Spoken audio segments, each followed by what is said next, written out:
Laissez-moi juste 15 petites minutes pour vous montrer comment fonctionne l'étalonnage sur DaVinci. En si peu de temps, je vais vous montrer comment faire un look professionnel avec tout simplement les outils de base, donc la version gratuite de DaVinci. À la fin de cette vidéo, vous allez pouvoir reproduire le look que vous souhaitez et avoir un meilleur rendu que 99,9% des vidéastes aujourd'hui. Il faut savoir qu'en 2025, le color grading, c'est une compétence qui vaut vraiment de l'or. On s'en rend pas forcément compte puisque quand on regarde une vidéo, on se dit ah mais c'est la qualité de l'image globale qui fait ça. Alors que non, il y a un réel travail de post-production. Et ça les gens ne sont pas encore au courant. Mais ça commence tout doucement à se démocratiser. On peut le voir chez les gros youtubeurs aujourd'hui, Inoxtag, Squeezie, etc.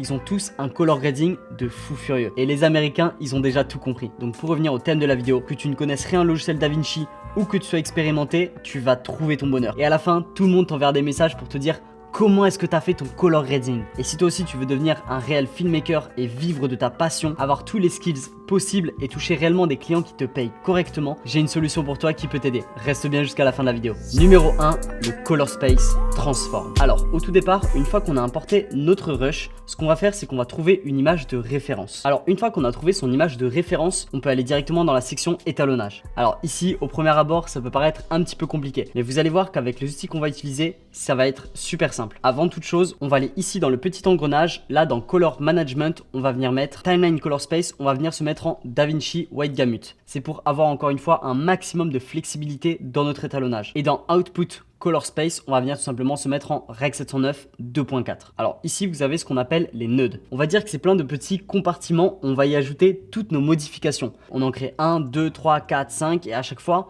on va venir créer ici l'exposition, ici le contraste, ici la température, ici la teinte, etc. etc. Ce qu'on va faire, c'est qu'on va en créer un deuxième.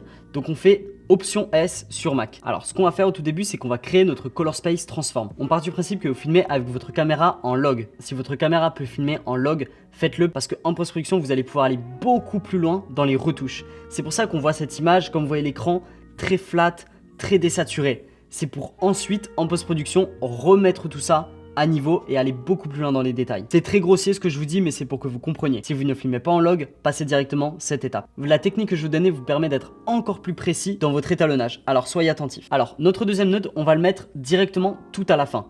Et entre ces deux nodes là, il va y avoir notre étalonnage. Alors on va aller dans Effets, juste ici.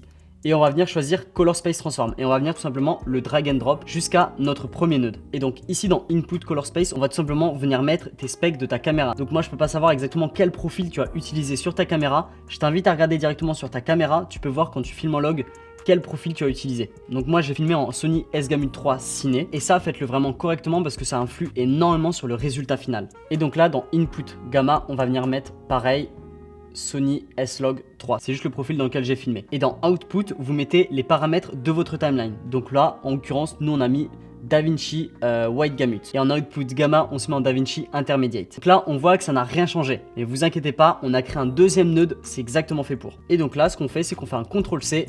On va directement sur notre deuxième node et on fait un CTRL-V. Ensuite, on va venir tout simplement cliquer sur Swap. Et donc là, dans Output Color Space, puisque ici c'est la sortie, et on va tout simplement se mettre en Rec 709. Et Output Gamma, on se met en Gamma 2.4. Et là, notre clip a été standardisé. Maintenant, on peut commencer l'étalonnage. Encore une fois, si vous filmez en log, vous avez juste à faire la même chose que moi. La seule différence, c'est pour l'entrée ici. Il faut bien choisir votre Color Space Transform de base qui va venir standardiser votre clip. Du log au format standard. Alors avant qu'on se perde, on va juste les nommer, ça c'est super important. On fait clic droit, node label et moi je vais mettre en in et la sortie, je vais me mettre en out. Voilà. Maintenant, on continue avec les corrections primaires. On va rajouter un node et on va l'appeler Expo. On va tout simplement rééquilibrer notre clip parce que c'est possible qu'au tournage, on a été sous-exposé, surexposé, qu'il y a un problème de lumière, qu'il y a un problème de tout plein de choses. Et là, ce qu'on va faire, c'est qu'on va tout simplement réexposer notre image, la remettre à un niveau vraiment normal. On va aller dans les primaries, donc c'est tout simplement les roues primaires, le petit truc qui est juste ici. Et à côté de ça, on va ouvrir le vectoroscope. C'est ce que j'ai juste ici. Alors peut-être que vous avez ça. Ce qu'il faut faire, c'est juste aller ici.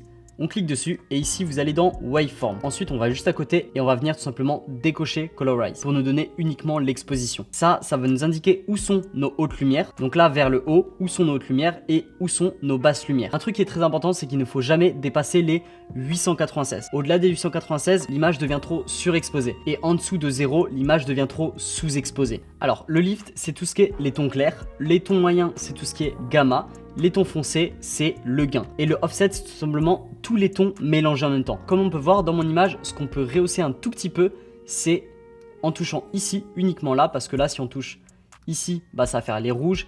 Ici, ça fait les verts, vous doutez bien. Et là, pareil, si on touche ici, ça change les couleurs. Nous, c'est pas ce qu'on veut. Ce qu'on va faire, c'est qu'on va légèrement augmenter. Ok, là, on est pas mal. Et ensuite, au niveau du gain, je vais rajouter un petit peu de contraste.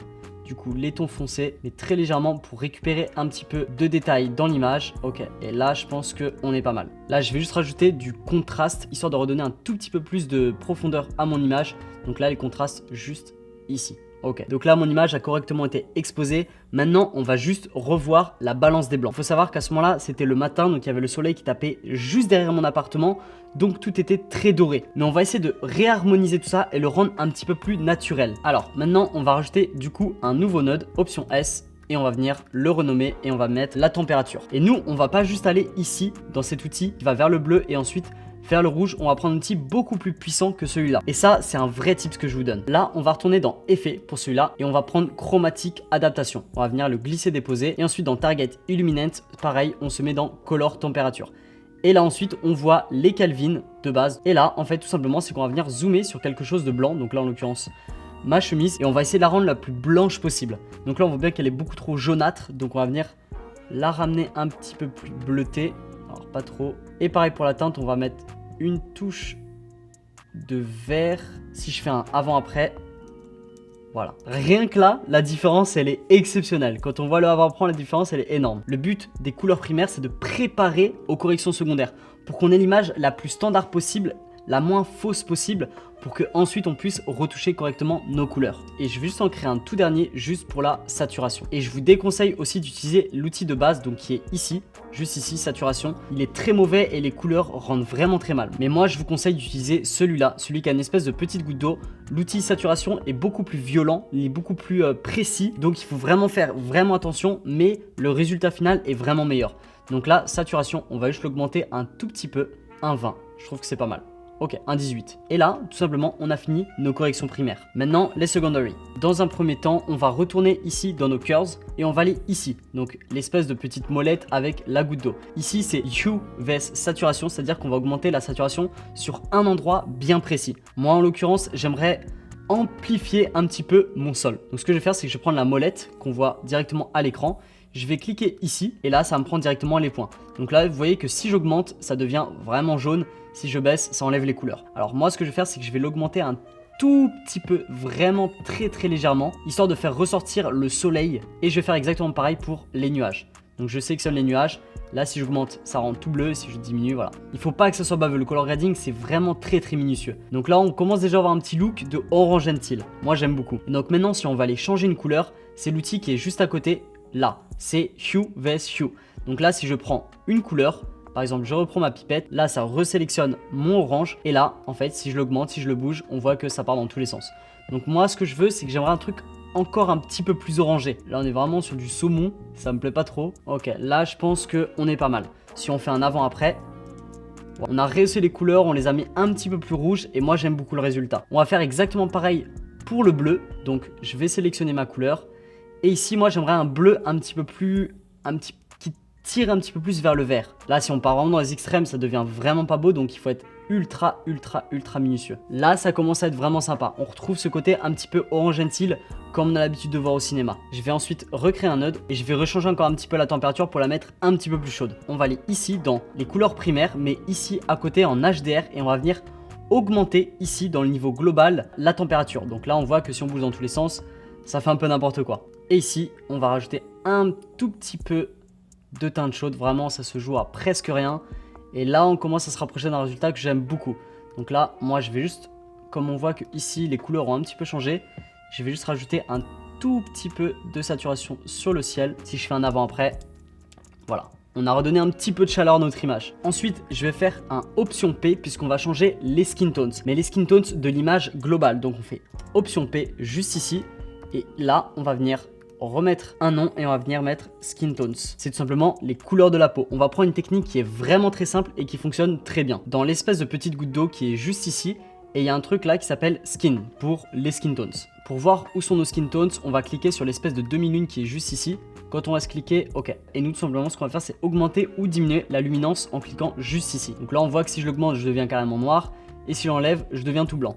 Donc nous, on est là. Et ce que je vais faire, c'est que je vais le diminuer un tout petit peu. Vous avez vu qu'avec des outils vraiment basiques, on peut avoir ce genre d'image. Encore une fois, je vous montre les outils les plus basiques de DaVinci faits pour les débutants. Donc maintenant, on va passer aux effets. On va rajouter un masque pour recentrer le personnage et on va ajouter le glow. Dans un premier temps, on ajoute le masque. Ok, et là, on va faire Option P pour rajouter encore un nouveau node dans notre système. Et donc, on va leur nommer masque, tout simplement. On va aller ici dans l'outil masque.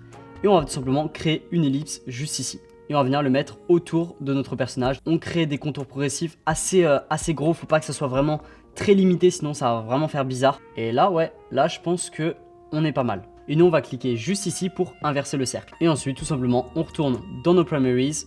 Et on va venir tout simplement baisser la luminosité générale.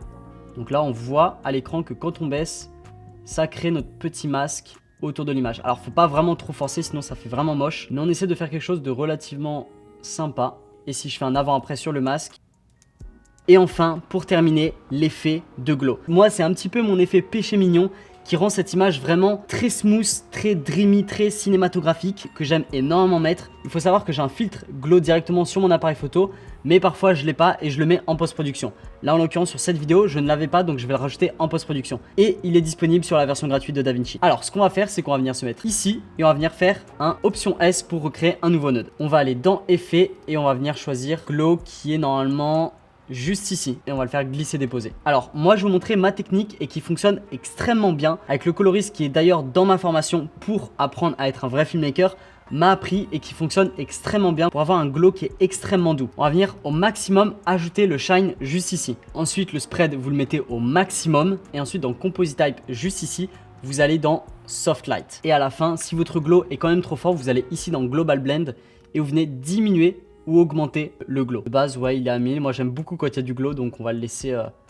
à peu près ici. Si j'enlève le glow et que je le remets, la différence est vraiment énorme. Notre image, elle est terminée. Donc là, moi, il y a juste un tout petit truc que j'aimerais rajouter. C'est au niveau de mon exposition, rajouter un tout petit peu de contraste. Je trouve que ça manque de contraste. On retourne dans les primaries et on va augmenter un tout petit peu les contrastes. Et donc maintenant, pour l'exportation, on va aller ici dans la petite fusée. On va venir se mettre en format QuickTime. Codec, moi je me mets en H264, 3840 par 2160. Qualité, moi en général, je me mets à peu près à 20 000. Sur Premiere Pro, c'est en mégabits et ici, c'est en kilobits. Et ensuite, on n'a plus qu'à exporter. Bien évidemment, faites votre montage avant. Là, on est vraiment pas mal et on passe de cette image à cette image-là. C'est vraiment à ce moment-là qu'on se rend compte que le color grading a un pouvoir énorme sur notre vidéo. Maintenant, vous savez étalonner comme des professionnels et avec juste ces petits paramètres, vous faites mieux que 99% des vidéastes. Et c'est exactement comme ça que j'ai appris. Et c'est comme ça qu'on peut se démarquer de la concurrence. On a tous commencé de la même façon. C'est-à-dire que moi, je filmais mes potes en soirée. Par-ci, par-là, à la fin du taf, j'avais des petits tournages.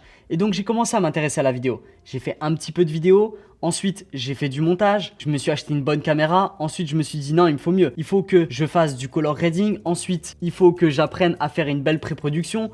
Ensuite, il faut que je sache tout faire, maîtriser les réseaux sociaux, gérer tout l'ensemble qu'un filmmaker devrait savoir. Donc ça passe par la pré-production jusqu'à la post-production. Et en ayant toutes ces compétences, vous pouvez littéralement passer au niveau supérieur. Moi, je pensais pas qu'il y a 2-3 ans, il était possible que juste en sachant étalonner mes vidéos, en sachant faire des bonnes vidéos, avoir une bonne composition, savoir maîtriser les codes des réseaux sociaux, savoir filmer correctement, savoir monter une vidéo, connaître en fait ce jeu-là, je pensais pas que ça allait me donner le pouvoir d'en vivre pleinement de ma passion. Parce qu'à l'époque, quand je commençais, je touchais 500, 1000, 1500 sur mes meilleurs mois. Et aujourd'hui, une fois que j'ai compris et que j'ai acquis toutes ces compétences, eh ben, j'arrive à facturer mes clients à 4000, 5000, voire même 7 ou 8000 euros. En tout cas, ce que je t'ai proposé là, c'est même pas 0,1% de ce que je propose dans mon accompagnement. Pour ceux qui savent, j'ai un accompagnement où j'aide tous les filmmakers, les vidéastes, les monteurs vidéo, les coloristes et tous ceux qui veulent apprendre ce métier formidable qui est vidéaste à vivre littéralement de leur passion. Je les aide à trouver des missions et des missions qui payent bien. Je les aide à avoir des skills énormes en color grading parce que dans mon accompagnement, vous êtes suivi par un color grader professionnel. Également tout savoir sur la vidéo, l'appareil photo, la captation, mais également toute la pré-production, comment bien faire un tournage et surtout savoir monter comme un professionnel. Sur DaVinci, et sur Premiere Pro. Le but, c'est que vous sortiez avec toutes ces compétences et que ce soit hyper facile pour vous de trouver vos premiers clients. J'ai utilisé cette méthode, les gens qui sont déjà dans mon accompagnement ont utilisé cette méthode et ça marche super bien. Si vous êtes vraiment intéressé par le métier de vidéaste et que vous avez une vraie vocation là-dedans, tu peux voir dans le premier lien de la description, tu prends un appel avec moi ou un membre de mon équipe, on voit un petit peu tous tes projets, comment ça fonctionne, etc. Voir si on peut t'aider et ensuite à toi la liberté. Moi je suis juste filmmaker depuis 3 ans et depuis que j'ai commencé à être sur les réseaux, beaucoup de gens m'ont dit Colin je veux apprendre, Colin je veux apprendre. C'est pour ça que j'ai décidé de créer cet accompagnement parce que vous êtes énormément à me demander ça. Donc voilà, c'est pour vous. Pour terminer, si vous êtes intéressé par un autre tuto sur Premiere Pro, DaVinci ou même quelque chose par rapport à la vidéo, mettez-le en commentaire, je serai ravi d'en faire une nouvelle vidéo. Ciao!